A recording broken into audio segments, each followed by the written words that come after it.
The Tim Heale Thirsty Thursday live stream.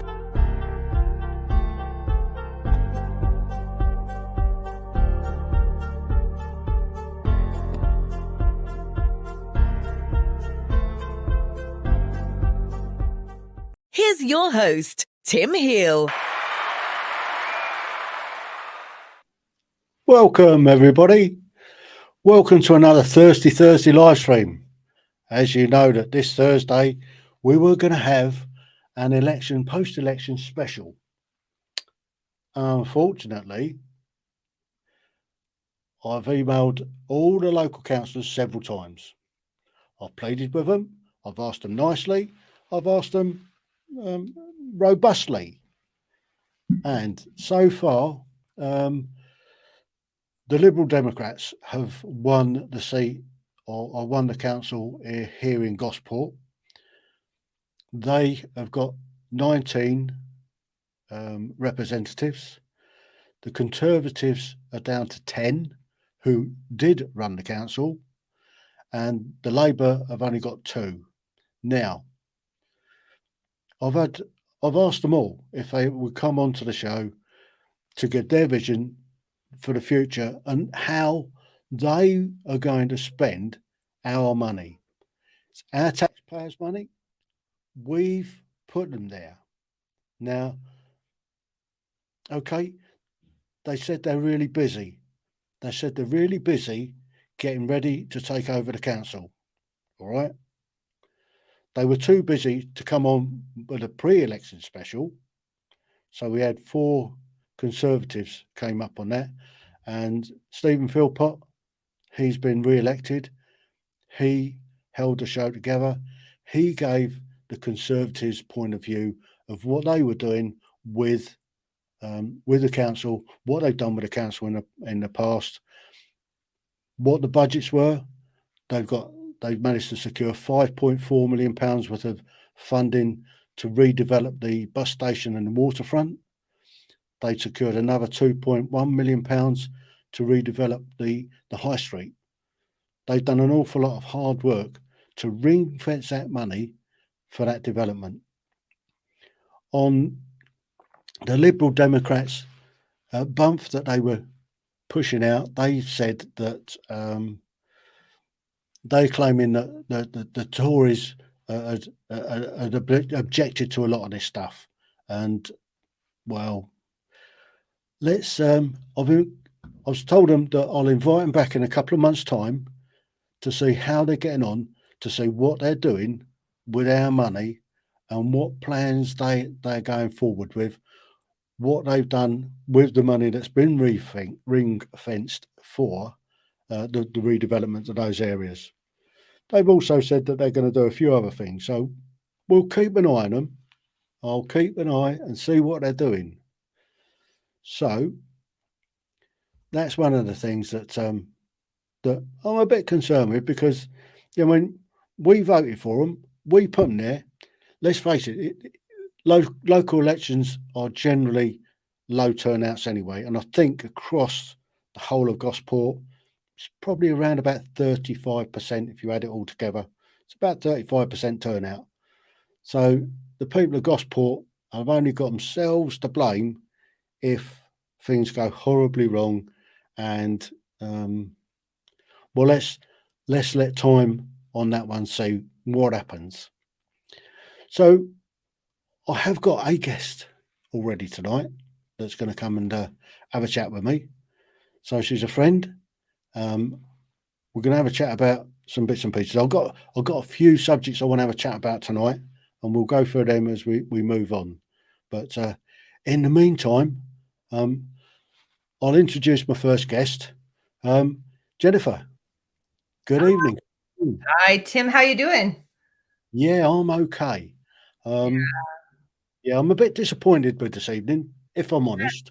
I bet I would be too. Yeah, A lot of work, a lot of time and effort to get our elected councillors. I mean, it's not like that they are government. We've put them there. We've put them and put them in place, and for them to say that, oh, we're too busy to talk to the electorate. All right, So the elections was last week. They've not been in power for a long time. They were the opposition. It's easy to be in opposition. Ask Labour. I gotta say, I'm not a big one for politics as a subject or the conversation of it. So I hate to say that I'm not going to be able to add too much value there. I'm sorry you're disappointed, and I can understand why. There you go. So anyway, so moving on from that, I will get a post-election special in a month or so. Once the dust has settled, they got their feet under the table, and they got their hands on our taxpayers' money and see what they're going to be doing with it. So, Interesting perspective, eh? yeah, absolutely. I'm going to keep a tidy eye on them. Anyway, Keep them honest, Tim. Keep them honest. absolutely. I mean, it's billions of pounds we're talking about, not peanuts. Yeah. So, let's What have a look other what we're going to do. topics do you have? Oh, I was going to go on to the economy. Oh, I've got Partygate and Beergate. I was going to mention that briefly. I mean, it is getting beyond a joke at the moment. I mean, I don't know whether you've seen any of it over in Canada there, but during lockdown, they were all at it. They were all at it. Downing Street, having parties. I mean, bringing cake in and beer in, and yeah, so that was going on. And then Sir Keith Starmer, the leader of the opposition, he was actually doing exactly the same thing. They had beer and a curry in a when they were campaigning, shall we say. So they had 30 people in their headquarters, wherever it was, and it was planned that they were going to get beer and curry in at 10 o'clock at night, and they were going to work on. Yeah, right. That was a party. well, I tell you honestly, I try to keep myself out of all of that noise. And if it's going on, I try not to pay attention. I've got so much else to be concerned about, to be honest. It shows us exactly how human they really are. Yeah, they went against the rules, expecting the rest of us to keep them, and that's the bit that rubs. They're the ones that made the rules, and they're the ones that were breaking the rules, and the rest of us pretty much stuck with them. Anyway, Yeah, that's in the past. it But we've doesn't got go well over here either. no. I'm sure. I mean, having seen what your Mr. Trudeau's been up to of recent times, yeah, you've got your own problems. It's like this. It's like I'm Canadian. It doesn't necessarily mean I agree with what the government's doing. Absolutely. But at the same time, if that's who is the face of our country, we get branded with that brush, so Yeah. painted with that brush or branded with the same MO. And, it's just not the case. I mean, so when I take a look at that sort of thing, it really hits home because with everything that's going on with Ukraine and Russia right now, who's to say how the people are even feeling or what they want? Because definitely their leaders are not necessarily representing the people. That's right. So over here, I'll just harp on just a little bit longer. The local election, getting teeth in straight. The local elections last week, the Tories were hit. They had a mild slap, shall we say? Not what you'd expect. They've been in power for 12 years. Like a local midterm elections at this stage, you'd expect them to get savaged. They didn't quite get savaged. The Labour Party, you'd have expected to have capitalised and got a huge amount of payback for it, but they didn't. The Liberal Democrats have been the ones that capitalised out of this. But if if the Liberal Democrats get into power in government, people just need to realise that it's that party that spent their whole time going against the democratic decision of the electorate. 17.4 million people turned out and voted to leave the European Union. 16.1 million people voted to stay with the European Union. However, since we decided to leave, the Liberal Democrats have done everything in their power to undermine the negotiations to leave.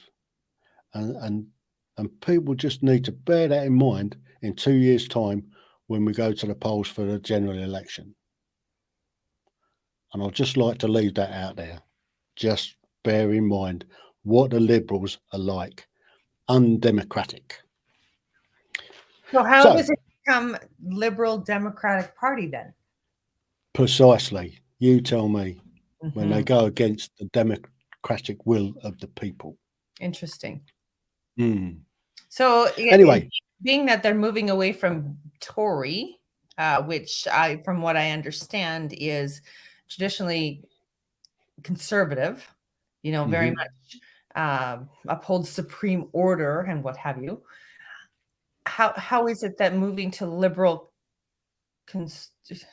democracy? Liberal democracy? The Democrats. Yeah. Yeah, it doesn't. It's interesting. It's interesting how this is going to play out, though, Tim. Absolutely, and it's one of those things that time will tell on what happens. Yeah. But there you go. That's politics in the UK for you. It's all messed up at the moment, and they're concentrating on the wrong things. Absolutely. It's interesting when you take a look at it from the point of view of different generations and what necessarily they believe, and who like if there was actually something that could tell you the age demographic of the groups that voted a specific way, because I think their perspective is, our perspective is different based on age. Absolutely. So I think all that will come out in the weeks to come when they look back and analyse the election, and they'll have all the figures for that, and it'll be interesting. I shall have a look at that, and maybe I'll bring that to my audience and let them know what's going on there. Anyway, I think it might actually end up being in your favor that they've delayed meeting with you, because to be honest, they may not even have a lot of the facts that you'd like to have, some answers to. Yeah, absolutely. Yeah. Anyway, let's move off of that rant for now. Behind you is a sailing trip of yours. This picture of you. Yeah, that is one of the pictures we took of. I think it was somewhere up in the north of Scotland. One of the sunsets. Stunning, just stunning. And yeah, the rest of the day went downhill after that. As far as I can remember, we just got wet. You just go. Were the seas pretty rapid? Well, you can see there's a bit of a draft about. There's a lot of cloud about, and there's been a day raining. Most days we had rain when we were up in Scotland. So, wow. And this was a couple of years ago. But there you go. That's what's that. Anyway, let's have a chat about podcasting. Oh. Let's move on to this subject. We were going to cover it next week. Oh, well. I think we can mention it this week, but I've got some other stuff I want to have a chat about as well. Well, I have a few minutes, so where do you want to start? Wow. Well, I was on a podcast the other day. Was I guesting or hosting? I can't remember. I've been doing a few just lately, and apparently the best way to grow your channel is for people to subscribe to the channel. It's not getting likes, it's not getting comments, it's getting people to click the subscribe button. Oh, so okay. So anybody out there, if you'd like and be awfully kind, click the like button for us. Not the like button, the subscribe button. Subscribe to the channel.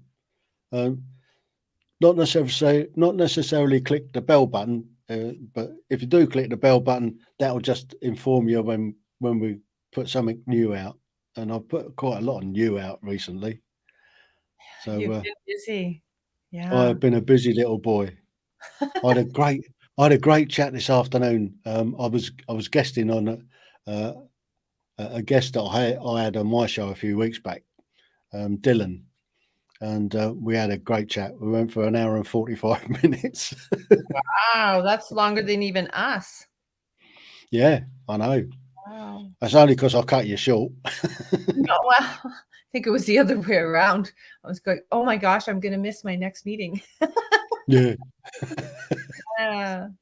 So I think we were in the Pod Pros quarterly event when they were talking about the different things with regards to, more visibility around podcasting and whatnot. And there is a lot of value to that subscribe button, but there's also the listen length, and download. So the number of downloads is a key measurement that we look at too, because I know I get notifications on the number of downloads for each show that I put out. I don't get a notification on the likes. I get a notification on the downloads. Yeah. So they definitely measure that one. I was talking to somebody as well about what was it on?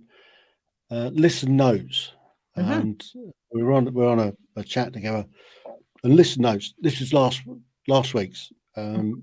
Kate came up with this idea of Listen Notes, and we looked up my stats on Listen Notes, and I'm in the top 10% of podcasters globally. Yeah, wonderful. So that was one of the first things I did when we went when we started talking. That's one of the first things I did is I went and followed you on Listen Notes. You're the one. Am I the one? I just doubted myself today. You're welcome. And the other guy, Chris, that was on with us as well, checked his notes. He's in the top 2%. Good. So he's doing better than me. Well, let me know when you get a chance to check mine, because I'm curious. I can actually see mine. Yeah, we can see our own, eh? So all you have to do is just go and look. But that's good. Yeah. And then this other thing, owltail.com. What's it called? That also gives some feedback on what it does. It shows you who's listened and who's guested. So what is that one? Owltail.com. OWLTAIL.com. Owltail. Yeah, Owlnet or something. I haven't had a chance to look it up yet properly. Search for the best of all episodes of any podcast. So based on knowledge. Okay. Wonderful. See, I didn't know about this one. Thank you very much. Yeah, something new to look at. Yeah. Definitely be looking at it. But I did come because I have a slightly different outlook to an awful lot of people that do podcasts. For me, it's not about making money. For me, it's about leaving a legacy. And I'm not fussed about numbers. Yeah, I look at them occasionally, and it's nice to see that I'm getting downloads and people are clicking. And it'd be nice to sort of have a lot of people subscribing to the channel and all the rest of it. But at the end of the day, it's like they said, who's your avatar? Who's your target audience?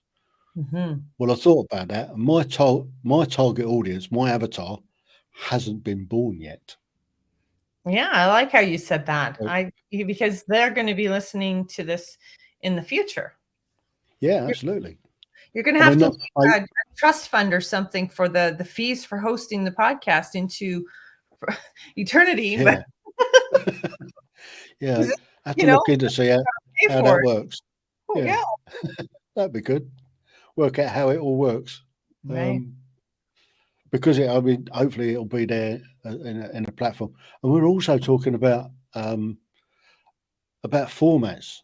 I mean, you go back 20 years with VCRs. How many people have got a VCR nowadays? How many cassettes they got knocking around they can't use? You go Well, back even further, so 30 years we didn't even have. I mean, we started out with floppy disks, yeah. and who can read a floppy disk nowadays? Yeah. Or 3.5, see? yeah, Our little 3.5s and our floppies and and who remembers having to do this? for the cassette tapes.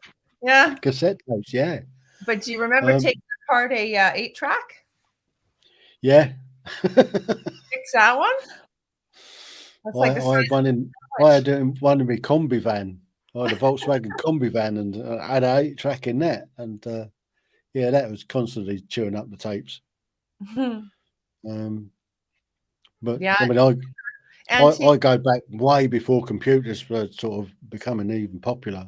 I was talking to a guy the other day who's worked on mainframes. So Mainframe.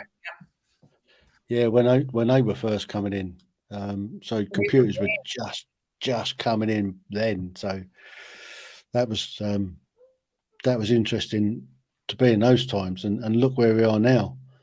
I got more power in my Apple Watch than they had on a whole mainframe.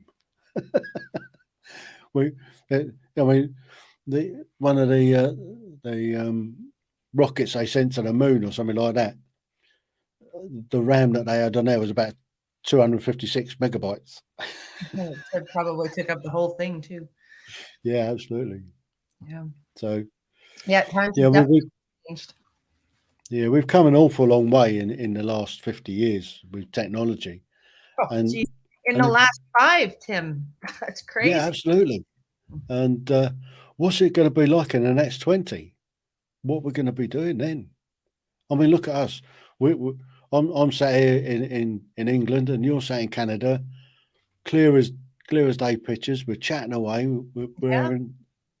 Could have done that a long time ago, could we? Oh, I know. Remember when it was the joke that you would have somebody's picture, like video on your phone while you were talking Yeah. to them? Remember? Do you remember Odyssey, the movie? What, Space Odyssey? Yeah. Yeah. I can't even remember how the tune goes now. But, Yeah, all the futuristic things. We will have yeah, we'll be living with robots, and there will be flying cars, and because there yeah, already are. We're not living with them yet, but everybody will have a flying car and they will live with a robot. yeah, absolutely. Puts all out of work. Mhm. Mind you, You know I what? had a They can put me out of my housework, no problem. You know, the dishes, the laundry, the floors. Yeah, nope. well, they can almost do that now Yeah. with your dishwasher. I mean, um, I, It's I guess you got to load it and unload it, but yeah. yeah, won't be long before you just sort of chuck them on the side and it does it for you. Well, if they want to pick them up out of my sink for me, they can go right ahead. They can just come on and touch the arm. I need it next week. Like, I had a chat. I had a chat with a guy a while back now, and he was talking about the fourth generation. mm, And there's this theory that the world's becoming overpopulated. We're not going to be able to feed everybody, etc., etc., etc. Well, he came up with a totally different theory. And looking at countries like India, mm. China, and the Western world, leaving out Africa, and he reckons that where the Chinese, or start with the Indians have got a big problem because the Indians don't like to breed girls. They like to breed boys. Everybody wants a boy. He reckons that there's about 25 million Indian men that will never be able to have a wife and to be able to breed children. So their population is going to be declining. Well, they'll The change same that. with, They'll make it eh? so that you can have more than one wife, or either that, or they just won't be getting married Well, anymore. well, no, the problem is that there's 25 million men Oh, I get it. that there aren't enough women to go around. No, I get it. Yeah. But China, you think China's those made men their are own gonna problem. tolerate being alone? That's not going to happen. Yeah. I mean, they'll have to all turn gay or something like that. Well, I mean, that's not going to help the population, but at the same time, no, there's nothing wrong with that. Yeah. The Take away loneliness, would it? well, they're not going to be alone. I mean, us as humans, we crave that connection so strongly that that's not going to happen. Mm. So But maybe there that's aren't where enough. maybe that's where AI comes in, and then they have these companions that are AI, Possibly. right? But there isn't enough women to go around. So Mhm. there's 25 million men in India that won't have a wife. China has an even bigger problem where they've had this this single child families policy for the last few decades, Yeah, long time. and they've all encouraged people to have males rather than females. Which has been There's heinous in the way they've treated any yeah, female born, by the way. I mean, yeah. So they've created a bigger problem for themselves, and there's I forget the figure that he quoted, but there's far more Chinese that will never be able to reproduce. So their population is going to decline. The Western world, you take Europe, North America, we're not producing enough offspring to maintain the population. The only one that's just about keeping its head above the water, where they're just about keeping the population going, is Africa. But there's an awful lot of Africans heading north at the moment. all So of I these mean, things I did not know. that's yeah. So that's the fourth generation. So the overall world population is declining. So all these doom-mongers that are saying that, oh, the world's going to be overpopulated, we're not going to be able to feed everybody. And I mean, talking about feeding people at the moment, I mean, that's a big problem for particularly us in Europe, where an awful lot of our wheat came from Ukraine, where Russia's having a bit of a barney with them. They're not being able to send the stuff out of the country. It's where they've shut off Odessa, which was their biggest port for exports. Nothing's leaving. Mariupol, the same. It was another big port where they exported predominantly their agricultural foods to the Well, West. And it's anybody, not happening. yeah, anybody who thought that this was going to just be their problem was way wrong. Oh, absolutely. I mean, Right? it's all our problems. I mean, you've only got to look at the crisis with oil, for instance, and gas. I mean, the Germans over the last few decades have relied totally on Russia to supply their oil and gas. Putin's got the finger on the button to turn it all off. Mind you, having said that, most of it goes through Ukraine anyway. So it's got to go through Ukraine to get to Europe. So, yeah, not quite sure how they're going to work that one out. Well, there's a lot of it that's really not logical, but that's just war in the first place, right? So Absolutely, it doesn't make sense whatsoever. yeah. So let's I have to let's just I have to bow out for today. So that's all the time I have to visit today, Tim. Sorry about that, but thank you no, very it's been much. an absolute pleasure as always. Thank you for letting me come and see you, and hopefully you Have a wonderful time until I think I'm going to see you again on the 19th, aren't I? Yeah, that's next week, I believe. Yeah, your Yeah. next Thirsty Thursday live stream. I've got another guest lined up at the moment. That's hopefully, if the baby doesn't get there beforehand, he's going to come and join the show. Oh, So it's going to be a fun evening.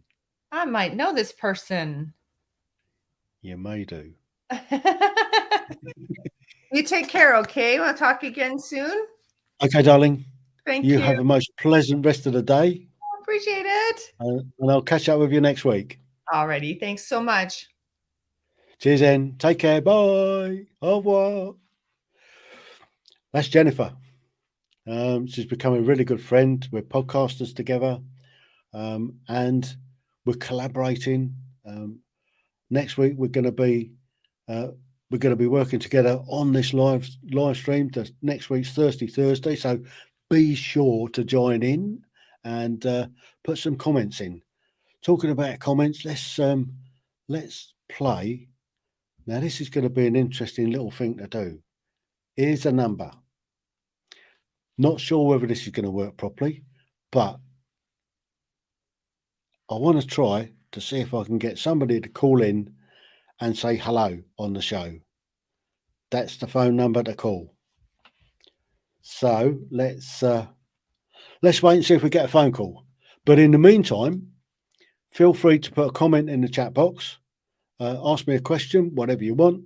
I'm here. I'm not going anywhere for the next hour and a half or so. So please feel free to come and join in the chat, and I'll pick up where I left off before Jennifer jumped into the chat. So what was I going to talk about? I think everybody's probably had enough of Partygate and Beergate. We all know that they were at it. We all know that they shouldn't have been doing it, but they did. And the way that Starmer's worded his, well, if I'm found to have broken the rules, I'll resign. If I get a fine, I'll resign. Well, I listened to that, and that sounded like putting down a threat to the chief of police in Durham. I don't know what your thoughts are on it, but I think he's thrown down the glory kit and dared him to get a fine. Be interesting to see whether the chief of police, the police commissioner in Durham, has got the balls to do it, because we all know he's bloody guilty. I mean, you just look at the evidence; it's there. They said that Raider wasn't there; she was there. They said it wasn't a party; it was pre-planned. It was a party. Yeah. So and Boris's team has had another 50 odd fines dished out today. Was it him? He didn't get one apparently today, but about 50 other people did that work for him. It just beggars belief. And all the while I was listening to Valance and Whitty and that Sage lot and Ferguson. And for what? Now that the dust is settling, now they're looking at the actual evidence of what's gone on. Countries like Sweden that trusted their population to do the right thing, to give them the advice and let them make up their own minds, no excess deaths. And they were quite happy to go around. They didn't have to wear the muzzles. They didn't have to self-isolate needlessly. They didn't shut down their economy. They came out of it pretty unscathed. And look at what we've done. We've got ourselves into £2.1 trillion worth of debt. And we're paying £8 billion a year to service that debt. Mind-boggling, the numbers. Absolutely mind-boggling. And it's us taxpayers that's going to pick up the bill. That's the bottom line. It's us taxpayers. It's not, it's not the wealthy. I mean, they don't give a monkeys. They make their money out of us. The oil companies, look at the way they're raking it in. Richie Sunak dropped the 5 pence off a litre of fuel. So what did the oil companies do? They stuck it up 5 pence a litre. And we're still paying 180 odd a litre for diesel. It's criminal. It's bloody criminal what they're doing. But that's out of our control. But where'd you go? Who cares? Now, something else that caught my attention. This weekend, don't know whether anybody's caught up with what's going on this weekend in Turin in Italy. It's that time of the year again. It's Eurovision. Nul point. So, yeah, this Saturday night is Eurovision. And who do you think is top to win it this year? You got it in one. Ukraine. I haven't heard their song, but I was sort of seeing some headlines on it, and it's a rapper. So somebody talking rubbish quicker than I can is what's named to win it? It's tipped to win it. Ukraine. So next year they're all be going to Ukraine. Where they're going to hold it in Ukraine, I'm not quite sure, because the country's being flattened at the moment by Russia. But apparently the UK should do quite well this year, because apparently they like our song. Well, we don't normally do very well, and anybody that's watched Eurovision, you just can't take it seriously at all. So, yeah, I think my wife and son are planning on having a party, a Eurovision party on Saturday evening, and no doubt I'll have to suffer that myself.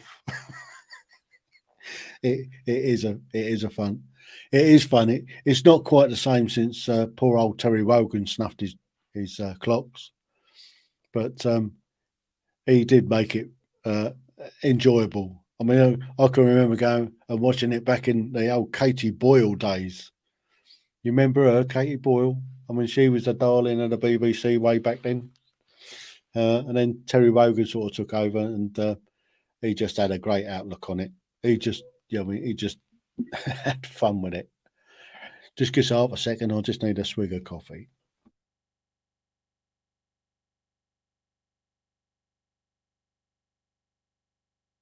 Oh, that's better. Right. So here's a little experiment. If you can see the number on the screen there, give us a call. Give us a call, and hopefully I'll be able to take that call live online. I've got it all set up. I've got the phone here all ready to go. So hopefully it'll work. Just need somebody to give us a call to check to see if it works. And I'll tell you if it doesn't. But where we're going to go. Right, let's move away from all of that malarkey. In the next week or so, the Elizabeth line is going to open up in London.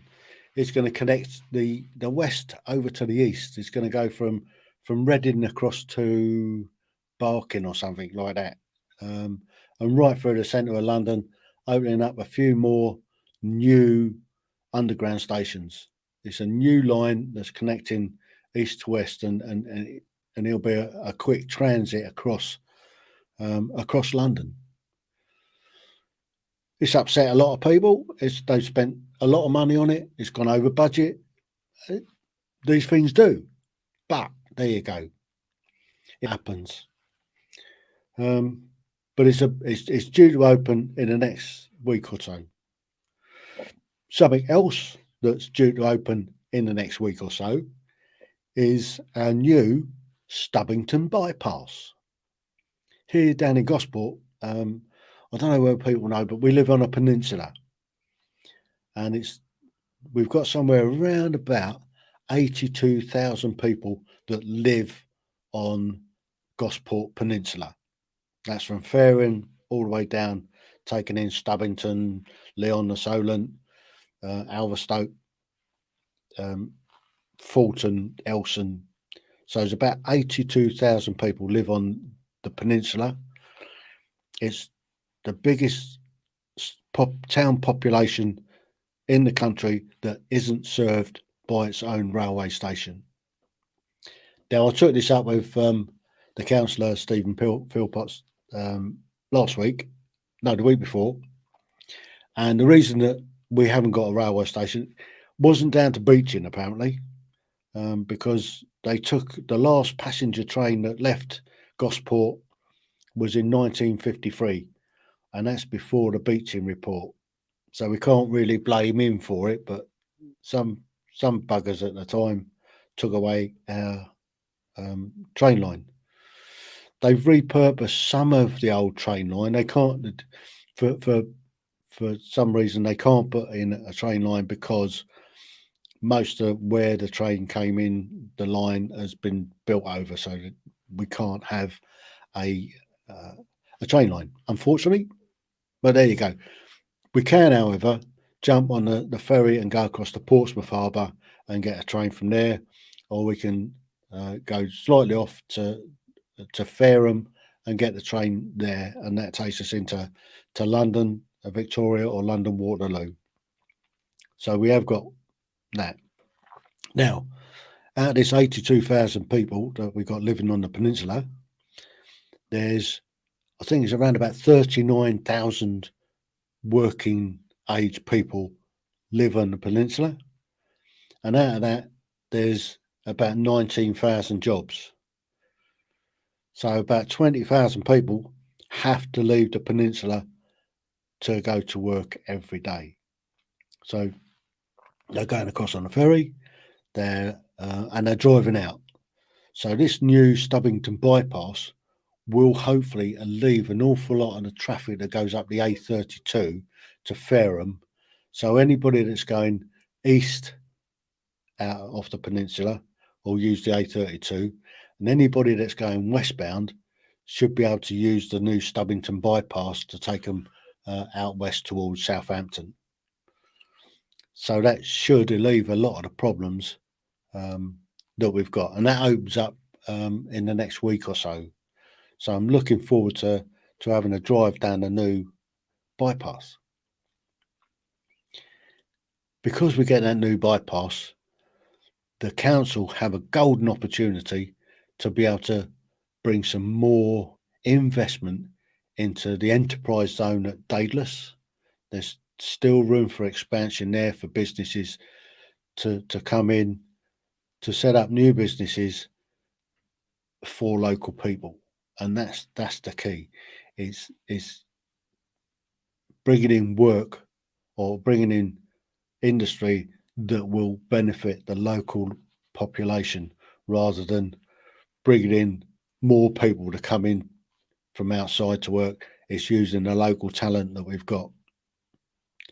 But there you go. That's a little bit of what I'm going to be keeping an eye on with this new council that we've got. Changing the subject totally now. I had a call the day before yesterday. But just take the story back. About a week ago, I was playing on the internet, as you do. I mean, everybody sort of between things. I was having a look, and I was having a look at Royal Enfield motorbikes. Now, when I went up to the motorbike show, I was quite interested to see that Royal Enfield are bringing out some new models, and their Royal Enfield name is growing. Now, Royal Enfields used to be a British company years and years and years ago, and they kind of sold off the license to build Royal Enfields to India.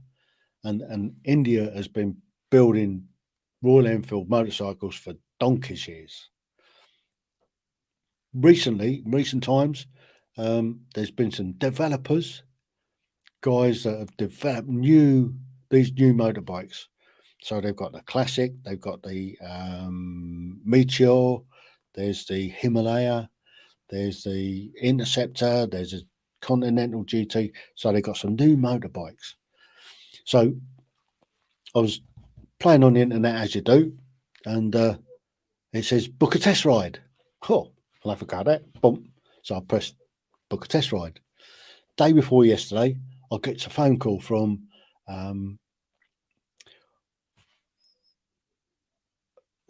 Royal Enfield saying, when did I want to go down and have a look at do a test ride on some bikes. So I looked at the weather for yesterday, and it looked rather pleasant. I mean, a few clouds about, slightly overcast, sunny intervals. So I said, I'll go like yesterday. Now, yesterday, I don't know whether you see what the weather turned out to be, but God, didn't it rain? Anyway, so I've jumped on my bike and I've gone over to the New Forest where this new Royal Enfield agent is. They're in Brockenhurst, and I had a chat with Claire. Lovely lady, really nice, very friendly, very welcoming. She was busy with a customer, so she got Alex to sort me out with the first motorbike to go out and have a go on. So I had a go on the Meteor. Now it's a 350cc and it's a cruiser style. So for me, it was. I found the riding position was okay, but having my feet forward, like you see the cruisers do, is I found it a bit strange at the time. But they said they got this touring seat on it. Now this touring seat, well, I'm not sure I could have lasted much longer than an hour on it. It was pretty hard and uncomfortable. But the route they sent me on was sort of through the New Forest, across the downs. And it's a lovely little bit of road. You go through a few narrow bits, but it's a lovely windy road, fantastic for testing a motorbike. And it was just spitting a little bit as I took out the Meteor. And then come round back into Brockenhurst, and then you take it's a dice straight road to Lyndhurst. Is it Lyndhurst? Anyway, it's about 3 or 4 miles round the big one-way system, back down, back to the shop, and it just started spitting a bit. So the next bike that they put me on was the Classic, the 350 Classic, which is the new model that they brought out. And the seat on that was a lot more comfortable, really was a lot more comfortable. And the riding position was a little bit better. So I found it's a little bit more traditional. The bike itself looks like an old Classic. Now, about 1 million years ago, one of my first motorbikes, it was probably my second motorbike actually, was a Royal Enfield Bullet, a 350 Bullet, and it was similar to that, but the engine's been updated and redesigned, and it's quite a nice ride. So I took this out on that same route, and it was lovely, but it started to rain, and it wasn't that coming down that bad until I sort of almost got back. And then when I got back to the shop, I took out a Himalaya, or some people call it a Himalayan, Himalayan. I don't know what they call it. Anyways, for us old folk, it's a Himalayan. And I found out the most comfortable to ride. I thought it was quite good. I'm still toying with the idea whether to buy one or not. But for under £5,000, it's quite a nice bike. It's great for adventure riding. Now, as you may know, I've got a 1200S Multistrada, and I've done a few tours with that. I did that tour the other year down through France, into Italy, to the factory, and then came up, got to the Gross Glockner, and it was shut because it was snowing on the top, so we had to come all the way back down again to the next valley, jump on a train to take us through the the mountain, and then we went off to Munich, to München, and we did the old Hofbrauhaus, and all that, and that was great. And then we went off and had a couple of nights in Colditz Castle. Dun, dun, dun, dun. That was great. If you ever get the opportunity to go to Colditz Castle, it's brilliant. It's now a youth hostel, and you can stay in there. It's cheap as chips, and they also run tours around the castle, and they show you all the escape routes that they found. They've got they've mocked up an exact copy of the glider.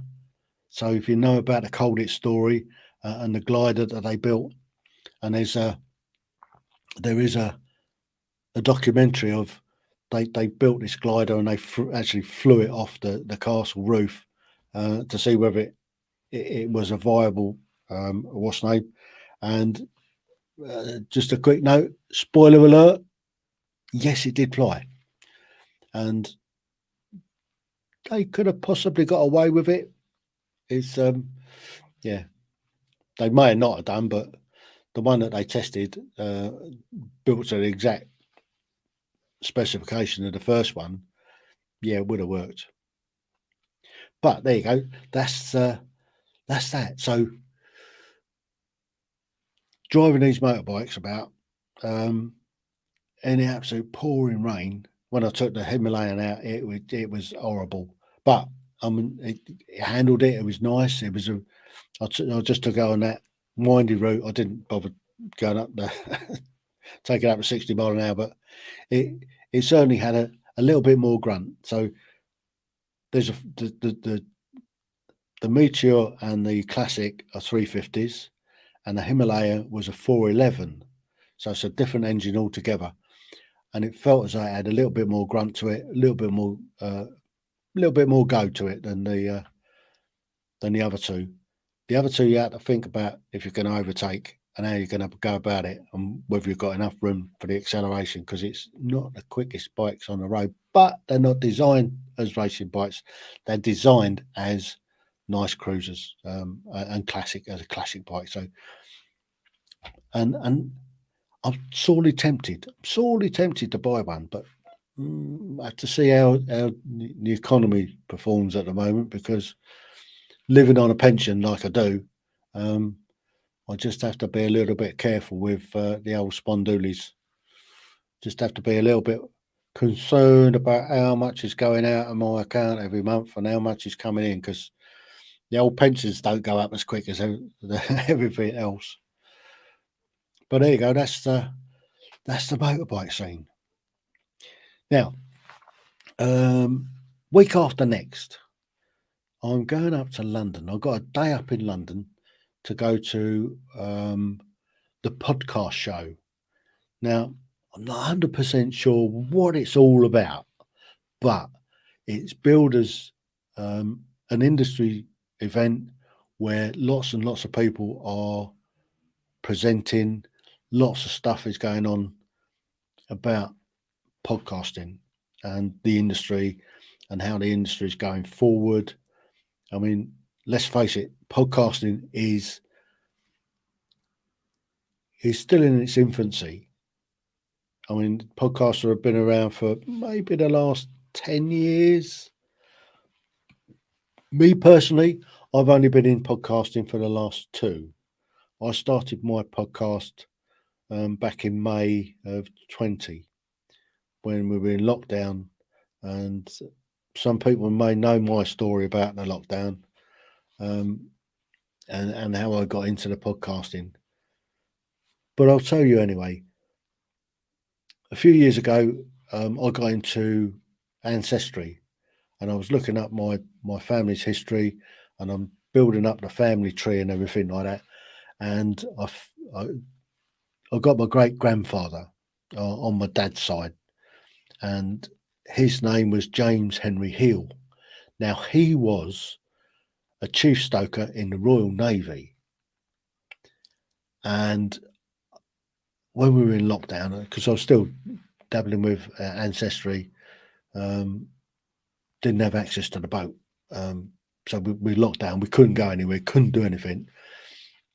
I got into drinking a little bit of too much spiced rum, and I woke up one morning and I was back doing ancestry. I thought, well, why don't I can't go back in time and talk to my granddad or my great granddad about their lives. So why don't I tell my story for my future generations, for my daughter, my granddaughters, and future generations. So I did 24 half-an-hour episodes of my life. So anybody out there that suffers from insomnia, that needs to try and get off to sleep, stick one of them off. You might be out in seconds. But anyway, so that's what I did. So I told my story, and then I did a couple of other episodes of slightly more in-depth stuff that I did. I covered the 6 trips I did down to Morocco, and that particular, it's funny, that particular episode did exceptionally well. I mean, it just flew, more so than any other episode. And I can't work out why that particular episode did as well as it did, but it's still being downloaded to this day. So if you want to know a bit about my 6 trips to Morocco, have a listen. You won't go far wrong. You might fall asleep, but yeah. And then I did about the couple of trips I did to Colditch Castle, one with my mate Dave and one with Brad the other year. And then I thought, well, what do I do next? So anyway, I thought, why don't I give other people the chance to do their lives?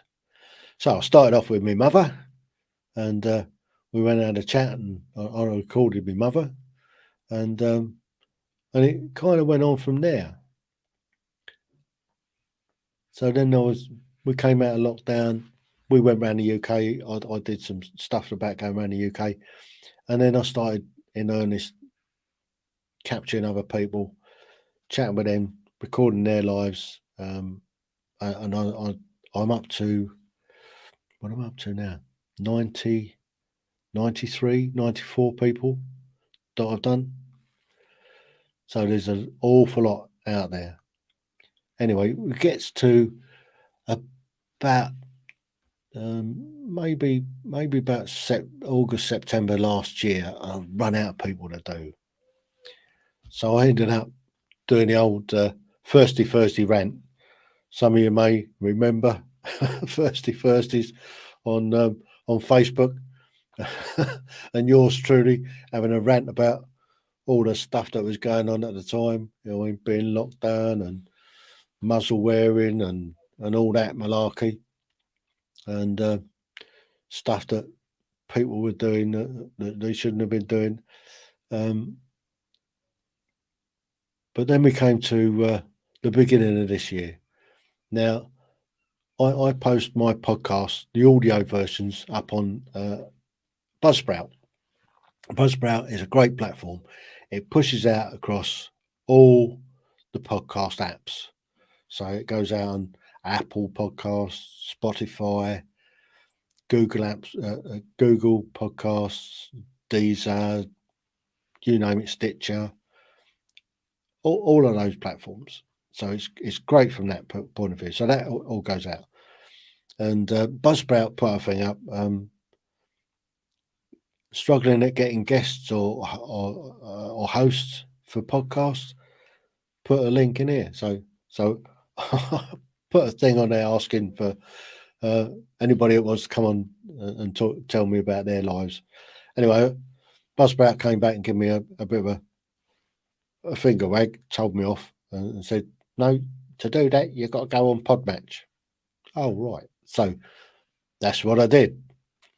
So I signed up for this Podmatch, and one of the first people that I had a chat with, they suggested that the easiest thing to do is go on this Calendly.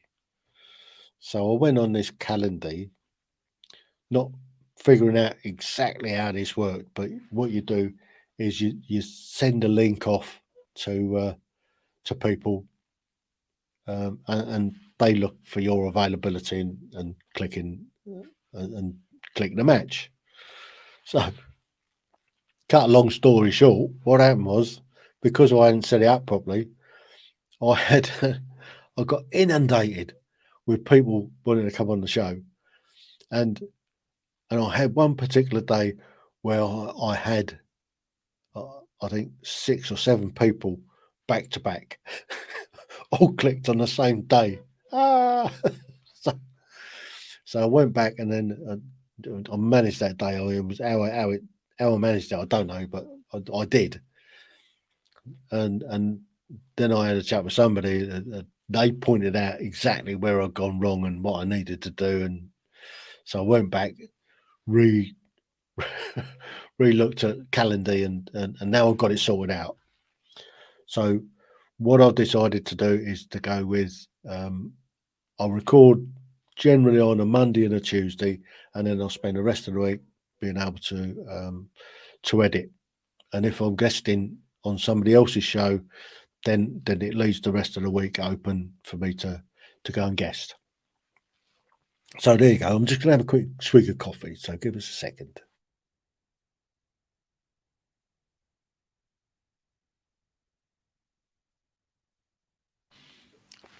Cool, I needed that. Anyway, so that's what I did. So that's how I've been going on. That's how I've managed to get so many people. And it's an endless resource. I've got an endless supply of people to interview, and I have been number one on Podmatch as a host for the last 3 months. Now I'm not quite sure if I can share any of this. Can I share? That's all presentations. Your computer, will that work? Let's have a look. Just seeing if I can show you something. No, I can't. That didn't work. I ran out of time today. I was going to prep some stuff up, but it shows that my show has been the number one podcast host globally on Podmatch. So if you're interested in doing some podcasting, if you want to get into podcasting, you want to interview other people, you want to go on other people's shows, then go into Podmatch. It's a brilliant resource. So I'm having a ball, and if you have a look at any of my podcasts, particularly the recent ones where I've done video as well, because I'm doing everything remote nowadays, and I'm using this particular platform that you're seeing me on now, which is called StreamYard. It's a fantastic resource to be able to interview people. So when Jennifer was on earlier, that's how it looks. So have a look at my channel.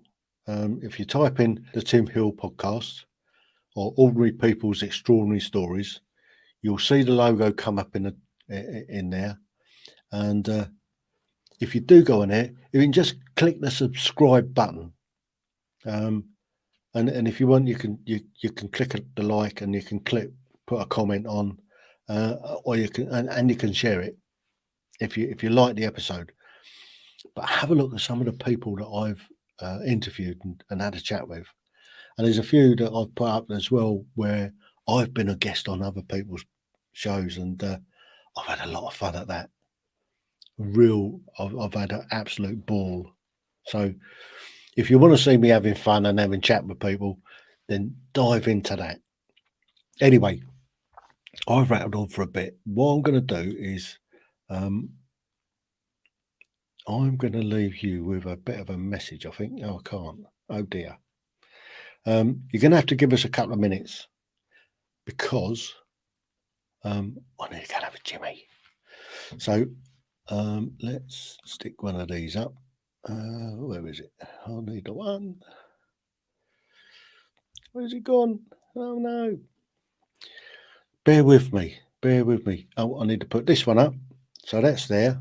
The number's there if you want to call it. I'm just going to put a different screen up. I'm going to put a, where are we coming out? Give you something to look at. And we'll have a chat about this when I come back. So, excuse.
So here we are. I'm back in the room. I needed that. That's drinking too much coffee that does that to you. So, what did you think of Artie the ship's cat? Having a nice little, nice little kip there he was. So, if there's anybody out there that wants to have a chat, give us a call on that number, and we'll see if it works. We'll see if it works. Because I haven't tried this before. I'm going to see if we can get a phone in. It's called a phone in.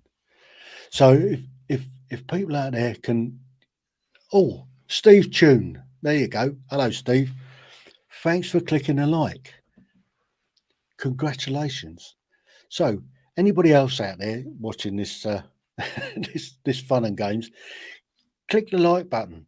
Let us know you're there. Anybody wants to chat, boom, give that number a call, and I'll see if I can see if it'll work first. Need to see whether it'll work. Better give it a bit of power. That's the wrong thing. That won't work. That one won't work. Leave that for now. Right. I got a new acquisition the other week, and I'm just going to pull up another shot here. There you go. There's my little collection that I've got in my studio. Reason I've got that stuff up there, the uniforms and that up on the wall, is mainly because it deadens the sound. So hopefully I've got a reasonably good sound in this room. But see the SLR up there? That's my latest acquisition. Now you were thinking, what's he doing with that? Well, let me tell you. I saw something come up quite a few weeks ago now on Facebook. This guy 3D prints weapon systems. So that's a 3D printed SLR. Very light, by the way. Anyway, it comes in kit form and it comes in white. So it's printed on 3D and it comes in white. And I've looked at this and it's turned up all in bits. I've taken a look at it and I'm thinking, this is way beyond my capability to put together. I'm not a modeler. I've never done modelling or anything like that. So I've called on a mate of mine, Steve, and said, Steve, help.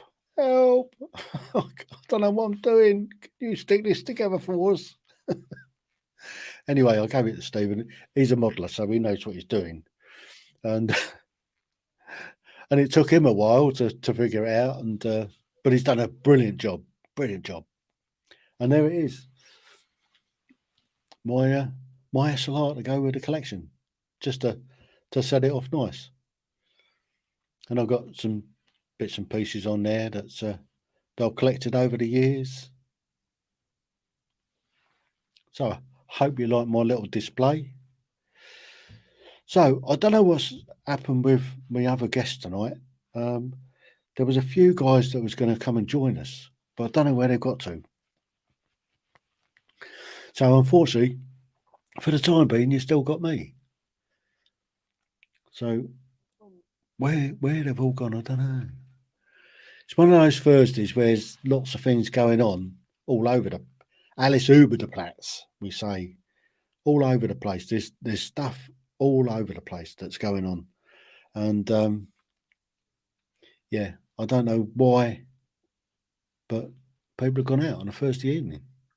Instead of staying in and watching this all rubbish, they've gone out. But there you go. So, Steve Tune, if you're there, give us a call on that number and have a quick chat.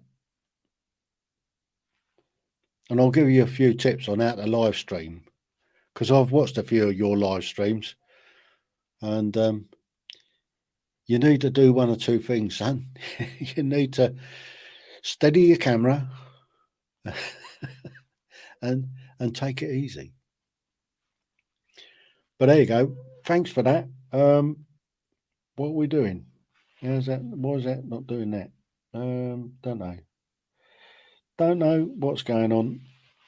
So I'm enjoying myself, to be honest. I got into the old podcast malarkey and I haven't looked back. It's given me a new purpose in life. I don't know how I had time to go to work, to be honest. I'm so busy. But where I was just telling you about some of the people that I've had a chat with recently. I had my local MP, Dame Caroline Dinage. She came on the show the other week, and we had a really good chat. Learned about her life, how she, what it was like growing up with a famous father. Who remembers? With Fred Dinage and Jack Hargreaves and Bunty. So her life, where she went, how she got on, and that's not straight, is it? Let's get that straight. There you go. Got it straight. Typing.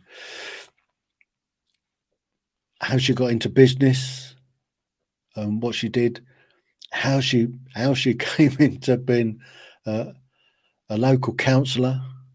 That came in by sort of a little bit of accident, really, and then now she went on to become an MP, and she's been our MP for the last 12 years, I think, and she's doing a pretty good job of it, to be honest.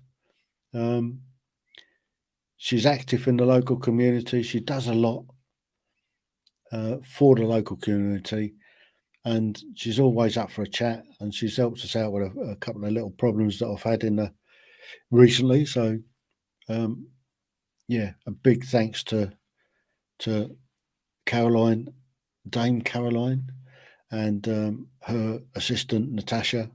They've been doing a sterling job, and they always come back to you. Might be a day or two, but they generally come back to you, which is really, really nice. So, what else we got to talk about?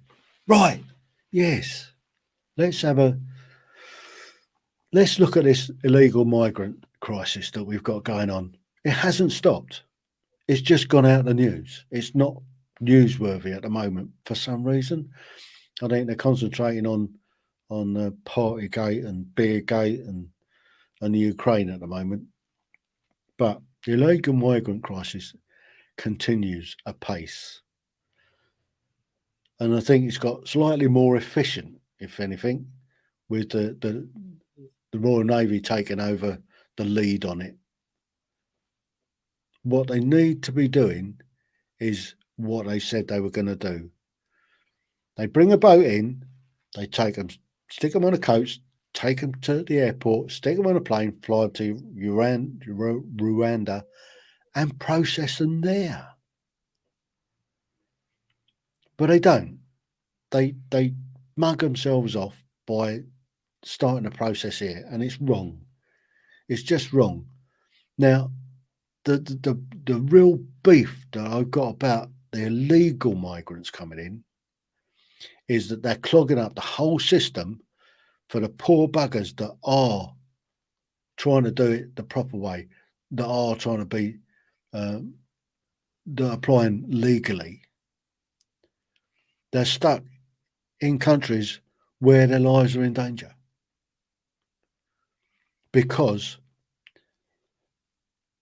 all of these illegal migrants are taking up the time and effort of the Home Office that are at full stretch. The immigration service is at full stretch, just trying to keep up with the amount of illegal migrants that's coming into this country at the moment. Already this year, there's been over 7,000. 7,000 already, and we're only just into we're just into May. And that's double the number that came in last year at this time. God knows what it's going to be like during the summer when we get proper, decent, flat, calm weather. They'll be coming in hundreds, thousands a day. I mean, imagine that. Thousands coming in every single day. They reckon there'll be somewhere around about 60,000 by the end of the year. The mere mention of when they first came out with the Rwanda thing, it stemmed it for 9 days. I think that 9 days, part of that, certainly a large part of that, was down to the weather in the channel. Maybe a couple of days it was down to worried about whether they're going to get sent direct to Rwanda. But as soon as they saw that nobody was getting sent to Rwanda, day was over. They had started it again. It has to stop. We can't take this amount of illegal migrants. The simple thing is, if they come in without paperwork, they can't show who they are, then they're stuck on a plane, flown down to Rwanda, and start the process down there. End of. Simple. Coming in with documents, prove who you are, where you've come from, prove that you've got genuine asylum conditions, then fine. I don't have a problem with that. But to come from a safe country, throw away your documents, and then try and claim asylum bogusly in this country is wrong. And it's wrong in every other country, to be honest. That's my feeling on it. And I'm seeing it firsthand. I've got friends that were left in Afghanistan. They were stuck in Afghanistan and their lives were in danger. And they found it really, really difficult to be able to get out of the country. And some of them had to leave family behind for their own safety. The Taliban, I don't know whether you saw this week, but the Taliban now have reintroduced all women have to wear the burqa. That's it. They did bomb. They've gone right back to where they started. 20 years we spent in Afghanistan, and these people have now gone back 20 years. Women are no longer treated with respect in Afghanistan. They're now forced to wear the burqa. Girls can no longer go to school. Women can no longer go out to work. Women can no longer go to school and universities. And what can we do about it? What can we do about it? No point in putting sanctions on, because the sanctions are just hurting the people we're trying to help. The Taliban, you're giving aid, they're stealing it and using it for their own use. And where the aid is needed, it's not getting there. It's a sorry state of affairs. It's a real sorry state of affairs. Having spent a year and a half of my life in Afghanistan over the years, I feel bitter about the situation that they're left in. Afghan people are generally nice people. They're friendly, they're hospitable, and they'll look after you. And we've left them to this tyranny. It's just heartbreaking to think of what's going on in that country. So that's my view on illegal migrants, I'm afraid. We need to round up all of those illegal migrants that have come into the country without paperwork, that are sat in hotels costing us £1 billion a week or whatever it is. Ship them out, send them back to where they came from, or back to Rwanda, where we can look at processing them. And the genuine asylum seekers that have come in with the right paperwork, applied the correct way, then we should be looking after those first and foremost. And somebody's coming with no paperwork, they just get put down at the bottom of the list and wait until we've dealt with the genuine asylum seekers, because there are genuine asylum seekers, and those people we need to help. Anyway, getting off my high horse on that one. What are we going to talk about next? Oh, next month. Now, I'd like a little bit of feedback on this. I'm off to the Adventure Riders Festival up in Ridgely in Warwickshire, Ridgely Hall in Warwickshire. Now, this is going to be something of a challenge for me, because it means 2 nights camping, and you know, my poor old carcass, I'm not 100% sure it's going to be up to a couple of nights camping, but I'm going up on a bike, taking my camping gear with me. I sorted the tent out the other day, make sure that it goes up properly, and it's serviceable. I've got my big old thermarest that I'm going to take as well, and I've got the old camping chair that I'm going to strap to the back of the bike, and then I've got my bag of minimal clothing, obviously. Don't need to take a suit or anything like that. But yeah, just take enough gear for a really good weekend. So that should be fun. Now, my plan is that I'm going to look at possibly doing a couple of live streams over the weekend. Do you want me to do live streams? A bit like I did when I went to London last month. I did a couple of live streams last month when I went to London on those marches. And on the Monday, it was the Million Veterans March, where we formed up at Trafalgar Square. We marched down to the Northern Ireland office. Unfortunately, the Northern Ireland office is contained within the the Treasury, but bit of peaceful protesting, first time ever for me. We stopped people coming in and going out of the Treasury for about 4 hours. All we wanted was somebody from the Northern Ireland office to come out and acknowledge our grievance, and they didn't. But there was an awful lot of civil servants that got the knock that day. But we made our point, and we targeted it in the right, correct way. If you watch any of the live streams that I did down at the Horse Guards approach, there was wall-to-wall police and vans lined up down both sides of Horse Guards, and apparently that's their rest area. They set up a canteen somewhere. I think it's in the just there somewhere that they have a canteen. I think it was in the Foreign Office, but they were all there for these stinking rebellion, insult Britain thugs. That's all you could call them.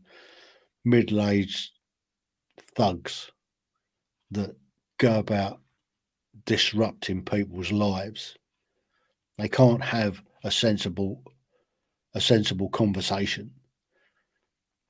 I don't know whether you think back when they were blocking, when they had a couple of weeks of where they blocking bridges and all sorts of things in London, and they got this stupid woman Tracy from Milton Keynes as their spokesman.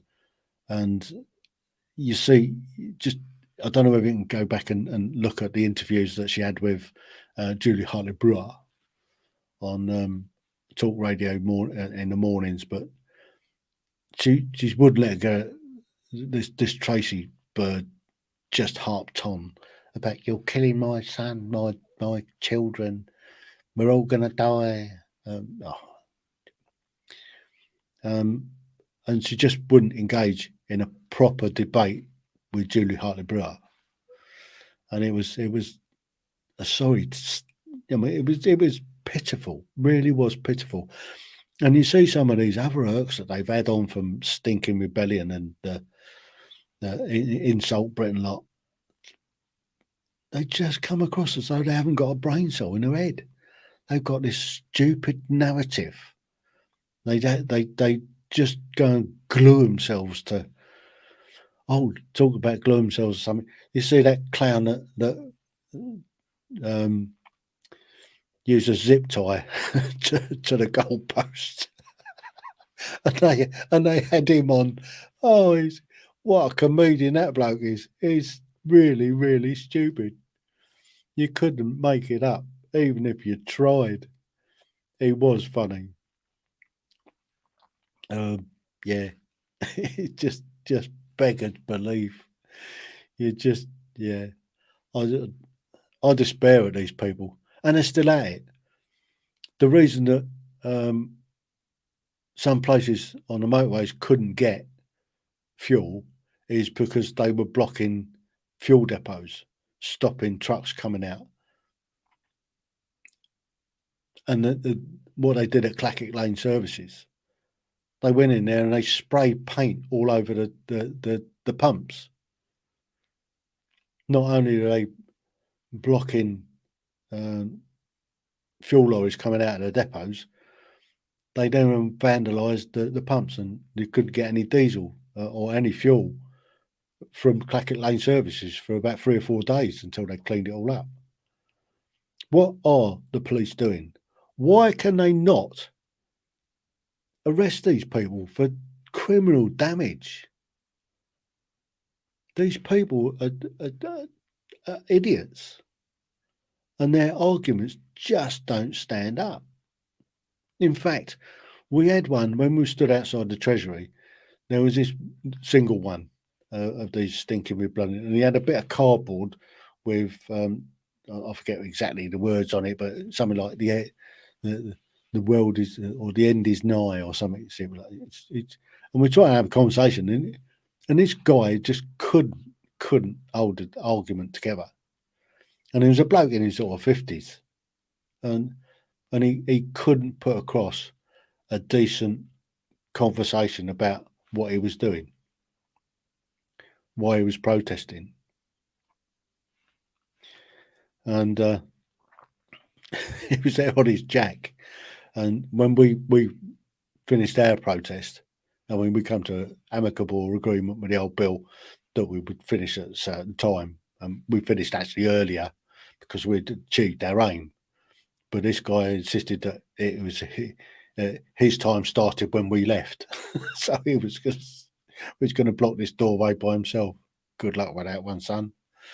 Yeah, but his argument just didn't stand up. I do love these people.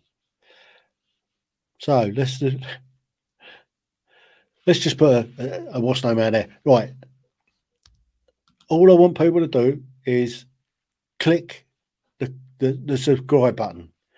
If you can subscribe to my channel, it doesn't cost anything to subscribe. It just helps the channel grow. By clicking that like button, clicking the subscribe button, it feeds the algorithms. It says that it's a growing channel, and I get more subscribers. The more subscribers I get, the better the channel will grow. I'm not looking to make anything out of it. I don't care about making money. I can just about scrape by on my pension. What I want to do is, with this particular platform, is just A, have some fun, B, be informative, and B, get some special guests on. Talking about special guests, I've got a couple of special guests coming on next week. You don't want to miss next week's. Trust me, it's going to be a lot of fun next week. But if you can subscribe to the channel, you don't have to click the bell. But if you do click the bell, you'll get a notification of when I put something up. And I've got content coming up all the time. I've got 2 podcasts a week coming out on the podcast apps and on YouTube. All my current ones are going up on YouTube. I go out on a Sunday as normal, and I'm also going out on a Wednesday. I've got a few others that are coming out as specials, because the people that I've done, it's coinciding with something that they're doing, so it's helping their channels to grow as well. So I'm working collaboratively with other people to be able to help them grow their channel as well as grow my own channel. Clicking the like button, it's great to see that somebody clicks the like button. It's just like it's saying thank you for being there, and hi, we're here. If you can share it with your friends, I mean, that's even better. But if you could put a comment on, that means a lot. I can see when somebody puts a comment in the chat box, in the comments box, it comes up. If you've got a question, you want me to speak about something, put a question down in the chat box, and I'll come back. So I've already seen somebody, one of my old mates has picked a like button today, and that's Steve Tune. There you go, Steve. I'll give you a big up there. Steve goes out, does a bit of live streaming himself. Steve lives up in the north somewhere, and he's on a farm. He does a bit of farming, so he's out with his dogs. He's out doing a bit of ratting with his ratting dogs, and he does live streams occasionally for that. You never know when they're going to come up until they pop up on Facebook. But there you go. That's Steve. So if you're watching, Steve, thank you very much for the like. If you can subscribe to my channel, it'll be much appreciated. Where we're going to go with this, right? What we're going on next, right? Wokeness. Now, I'm forward thinking and all the rest of it, and I've spent some time and I've thought about it. My pronouns are sir, colour sergeant or colour, Mr, mate, oi, you, And but I'm not a he, her, him, it, whatever. Sorry, I'm old-fashioned. You can call me Mister. I'm not really a Mister. I could be a Sir. In fact, I thought about being a Lord. I could be a Lord. Did you know that you could get a lordship that's legal to put on your passport and all your documents for 365 quid? You can become a Lord. Seriously thought about that. And I might do it yet. Might get it for my birthday or Christmas. Become a Lord. Lord and Lady Heale. Sounds, it's got a certain ring about it, don't you think? Lord Heale. Lord Tim. I like that. That opens a few doors, actually. It's quite funny. Because especially if you go on something like a cruise and you're booking your cruise and you put a title, Lord. Lord Heale. Yeah, that could open a few doors. Get a few people bowing and scraping. You're all right, Lord, your lordship. Yeah, so there you go. That's my pronoun, Sir, Mr, Tim, mate, oi, you. But I'm not a he, her, him, it, or whatever. Doesn't work for me. Sorry. I just think it's silly. It's daft. Why? Why is this creeping into our society? Why do people worry about a pronoun? What is a pronoun? He, him, he, she, he, it, they, them. Really? Is that how you want to be addressed? No, it's not for me. Sorry, but if I've upset anybody, tough. I don't care. You're being woke. But there are so many daft things that's going on in this world at the moment. With all the other stuff that's out there that's so more important, and people are worried about hurty words and pronouns. Well, how are we doing?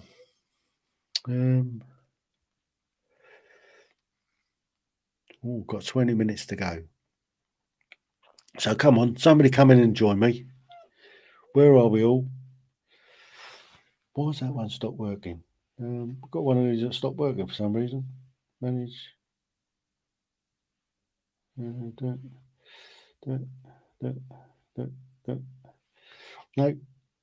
can't think. Boy, that's not playing the game. Let's put that on. Reload it. Try that. Oh, just because I'm monitoring what's going on. I'm monitoring the feed that's going out. Oh well, that was an error. That's an error. Stop it. Hang on. Why is that going on? Let me. Oh, I see why that's gone on. Yeah, that should be better. So that's just monitoring what I'm doing to make sure that it is going out live. And this should be going out on Facebook, LinkedIn, YouTube, Twitter, and Twitch. So if you're on any of those platforms, please give us a like, a share, a comment, and subscribe. It's important to subscribe to the channel. It does help the cause. Now, I'm going to put a little play out. If anybody wants to come on my podcast, wants to be a guest, wants to come and tell their story on my show, then feel free to give us a ping. Just send me a message and I'll get you on the show and we'll tell your story to leave a legacy for your future generations. Can you imagine what it'll be like in 100 years' time? Kids going to school and they're doing history. And they come across, well, Well, my great granddad, right, in the 20s, because this will be the 20s in 100 years' time or 50 years' time, whatever, the 20s, he was a podcaster. He was on YouTube a lot. But will podcasts and YouTubes be about? Just think of the involvement of technology over the years. If you think, I don't know how old you are, but if you think back 20, 30, 40, 50 years ago, what technology we had back then to what we've got now, the technology in just the last year has coming on. You look at the last 5 years. You look at, well, when did the Steve Jobs come out with the iPod? That was the transformation. That was the start of this latest revolution of tech. Shortly after the iPhone came out, remember the first iPhone? Well, that played music, that did all sorts. And now look at what you got on an iPhone.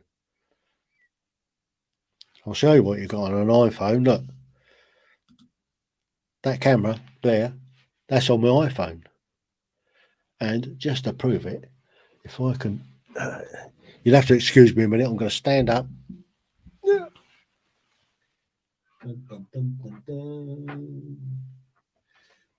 Oh. How's that? There you go. That proves how it works.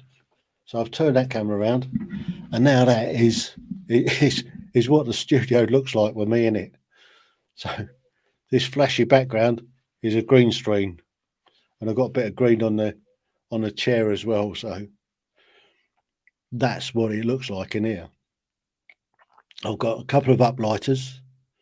I wonder if I bring the camera over here, I can show you around the system. Yep.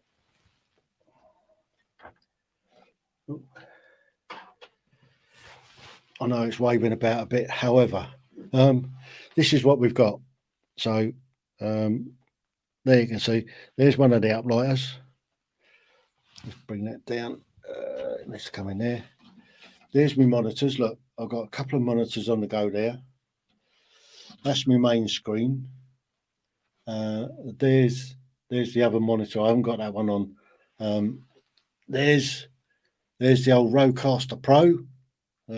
There's the phone that's hooked up to it. So, and that's the number on the screen. So if somebody wants to give us a call, give us a call on that number. There's my notes, my show notes that I'm working off. So, and there's all my old rugby shirts. There's the other uplighter. And if I bring this round, there's the curtains. so all of that helps the room, basically. So let's just drop him out of the way there. Oh, and there is my exercise bike. I bought that off of what do you call it? Comes to me in a minute. Facebook Marketplace for 30 quid. And I go on there for half an hour every day. I close the ring on my watch for my exercise ring, just to make sure that keeping this old carcass of mine in sort of as best condition that I can possibly do.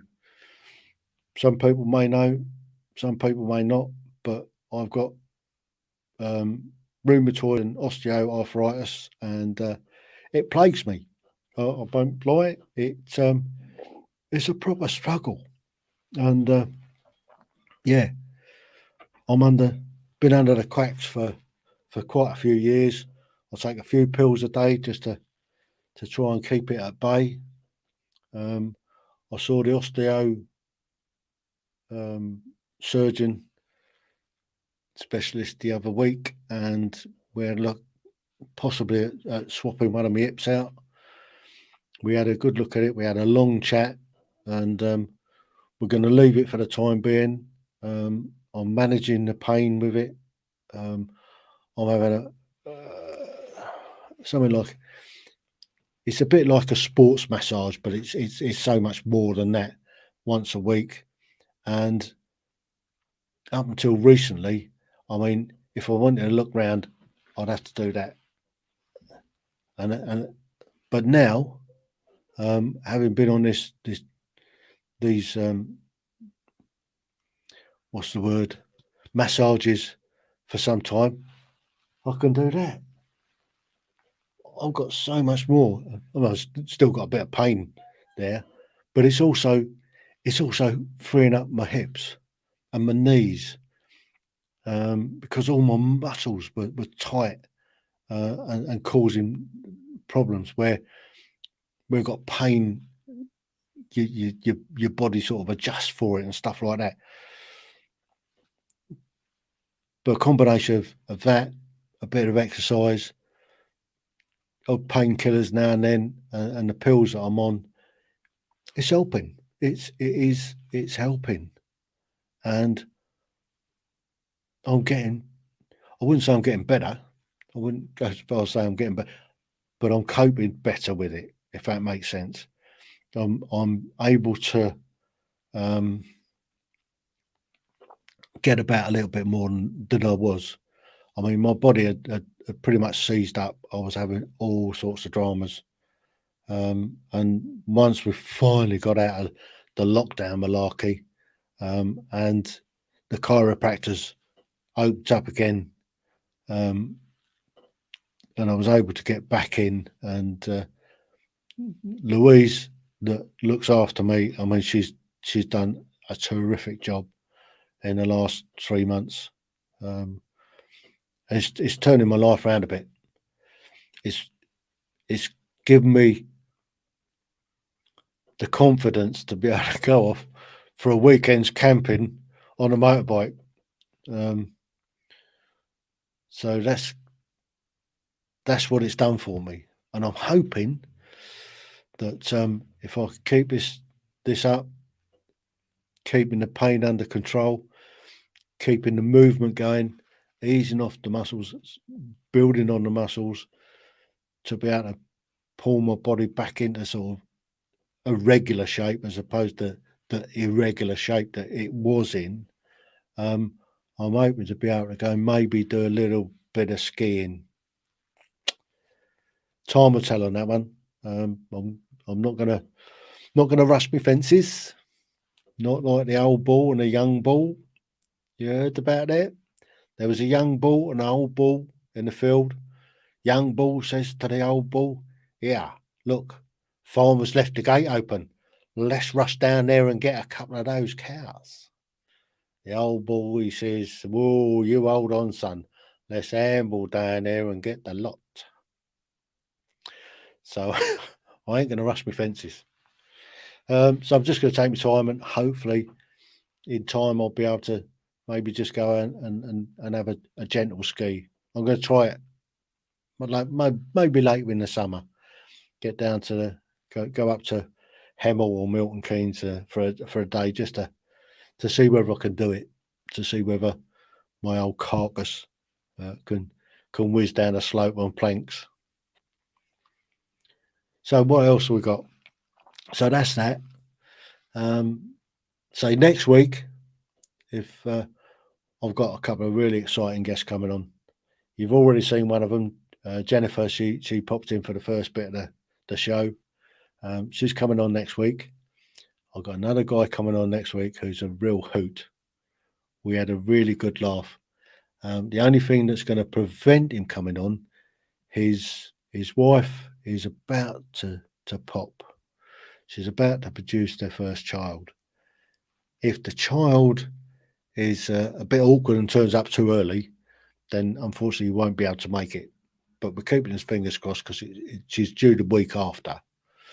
So hopefully she'll do the honourable thing and let her dad come on the show.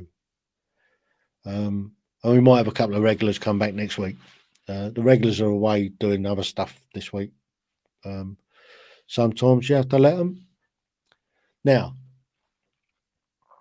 I'm off to a wedding on the 26th.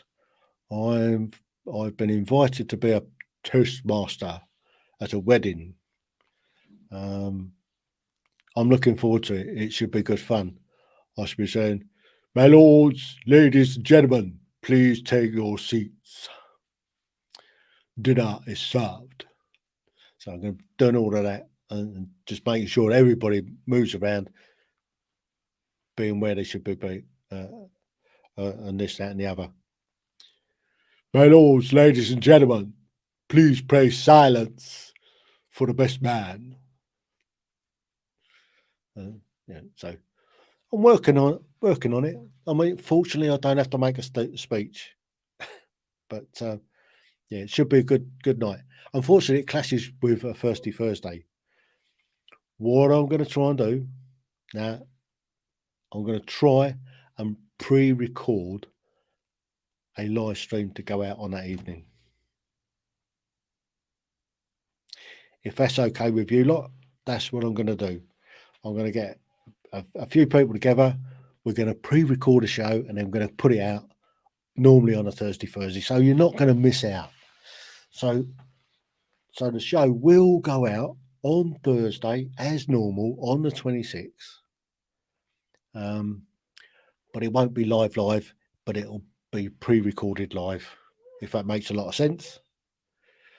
So I'm up in about 1 foot the other. I need to go to Jimmy again. That's another problem I've got. If you give us a second, I'll be back in half a mo. What am I going to put up for you? Let's have a quick look.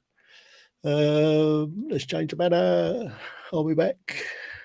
Where's me? I'll be back. Oh, let's just leave you there.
That's it. He's back in the room. I can only apologise for that.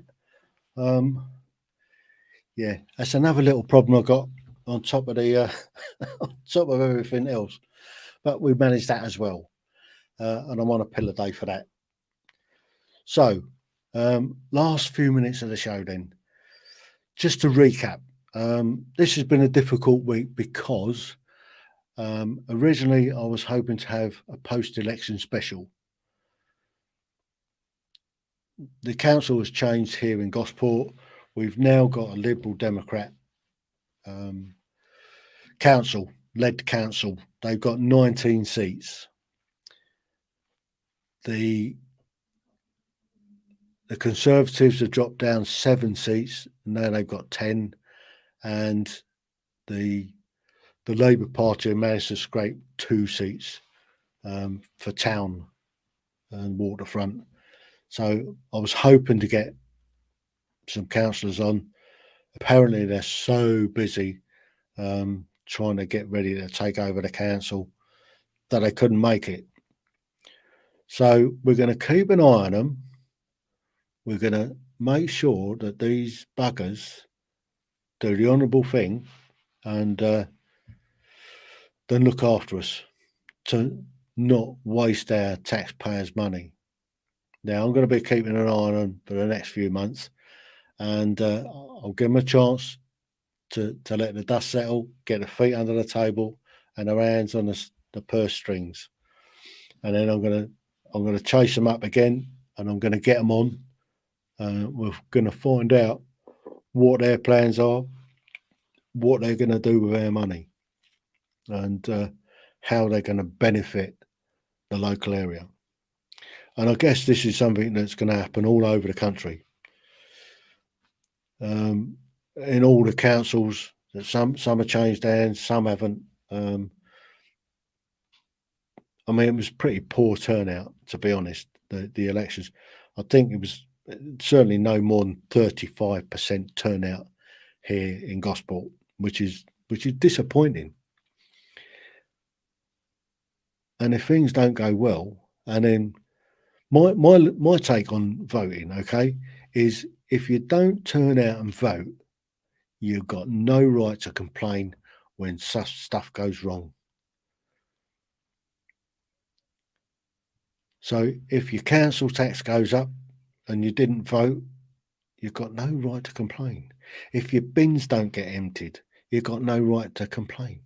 If something that the council do that doesn't agree with you, you've got no right to complain because you didn't vote.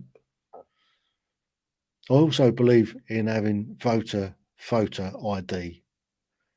I think that should, and I believe it is coming. I think you have to prove who you are to go and vote, and I also believe that it should be made compulsory to go and vote. Whether you spoil your paper or not, you should have to go and vote to use your democratic right. People lost their lives so you can have the right to vote, especially women. Women have probably paid the most to be able to go and vote. So it should be compulsory. But there we go, that's my view. So if you've hung about for this long, congratulations. You've done a tremendous job hanging in there. I mean, I've struggled this evening, to be honest. I mean, thankfully, Jennifer came and helped us out in the first part of the show. I thank everybody that has watched it. Please subscribe to the channel. If you really want to, click the bell so you get notified. Click the like button. Put a comment and share it. If you think I'm doing a great job, tell me. If you think I'm being daft and talking rubbish, then put it in the chat. If you want to get in touch, you want to come on the show, then just message me. You can get me on Facebook. You can get me on YouTube. Just ping me a message. There's a number. Give that number a ring. Leave a message on it, and we'll see. You can come on the show. If you want to come on my podcast and tell your story, then again, just get in touch with me and we'll arrange it. All you need is a laptop, a phone that's got a camera on it, and have a look at my past podcasts. I have talked to some fascinating people. I really have, and it really would benefit you having a look at some of those. They've been terrific people. So until next week, the 19th of May, is going to be another special. It's going to be an open forum type special. We will hopefully have lots of people joining in and asking questions. Hopefully things will start getting back to normal next week, getting away from post-elections where people are out doing things. So in the meantime, thank you for your time. I'm your servant and I love talking to you. So take care. Have a great week. When it pops up, just click the reminder and then clear your calendar from 7 until 9 next Thursday. You won't regret it. And join in the chat. Obviously, you need to join in the chat because it can be a lot of fun when you join in the chat. So thank you, everybody, and I'll see you next week.